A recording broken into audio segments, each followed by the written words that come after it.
Dhaka Uttara milestone কলেজে প্রশিক্ষণ বিমান বিধ্বস্তের ঘটনায় পাইলটসহ ২২ জন নিহতের ঘটনা ঘটেছে। আহত হয়েছে ২০০ জনেরও অধিক। আহত নিহতদের অধিকাংশ কোমলমতি শিশু শিক্ষার্থীরা। মর্মান্তিক ঘটনায় শোকে যখন স্তব্ধ হলো দেশ, ঠিক সেই মুহূর্তে সামনে আসলো অ্যানোনিমাস মেইন পেজ নামের একটি ফেসবুক পেজ, যেখানে ঘটনার একদিন আগে একটি সতর্ক বার্তা দেওয়া হয়েছে।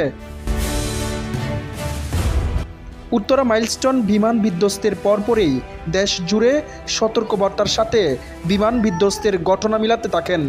আসলে কি তাহলে বিমান বিধ্বস্তের ঘটনা পরিকল্পিত নাকি শুধু দুর্ঘটনা? বিস্তারিত দেখুন পুরো ভিডিওতে। ২১ জুলাই সোমবার ঢাকা উত্তরা মাইলস্টোন কলেজে বিমান বিধ্বস্তের ঘটনায় দেশ জুড়ে বিষাদের কালো ছায়া নেমে এসেছে। বিমান বাহিনীর প্রশিক্ষণ বিমান F-7 বিধ্বস্তের ঘটনায় এখন পর্যন্ত পাইলটসহ ২২ জন নিহতের খবর পাওয়া গেছে। আহত হয়েছে ২০০-রও বেশি। আহত নিহত প্রায় সবাই শিশু শিক্ষার্থী।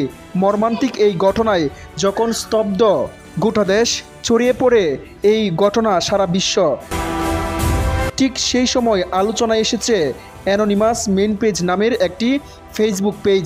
সামাজিক যোগাযোগ মাধ্যম ফেসবুক থেকে এই মাইলস্টোনের দুর্ঘটনার ঠিক আগের দিন একটি সতর্কমূলক পোস্ট করা হয়, যেখানে উল্লেখ করা হয়েছিল একটি স্কুল ভবন ধসে পড়বে, যার জন্য ব্যাপক শিশু শিক্ষার্থীর প্রাণহানি ঘটবে। এই পেজ থেকে পোস্টে আরও বলা হয়, আমরা একটি ভয়াবহ দুর্যোগ দ্রুত আসতে দেখছি। এটি ঘটবে যথাযথ রক্ষণাবেক্ষণের অভাবে। আমরা সর্বাত্মক চেষ্টা করব এই ভয়াবহ বিপর্যয় রোধ করতে, যা আমরা আগাম দেখতে পারছি।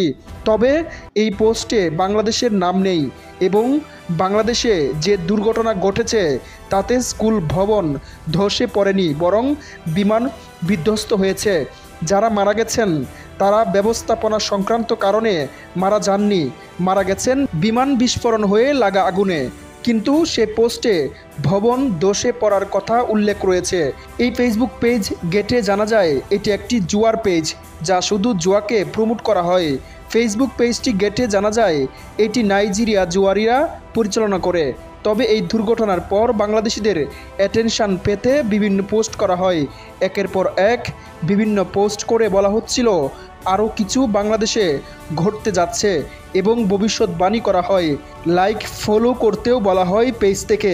এদিকে এই পেজকে একটি ফেক পেজ বলে ঘোষণা দিয়েছে বাংলাদেশ সক্রিয় সাইবার অভিজ্ঞরা এবং ফেসবুক থেকে সরিয়ে নিতে সফল বলেও দাবি করছেন তারা।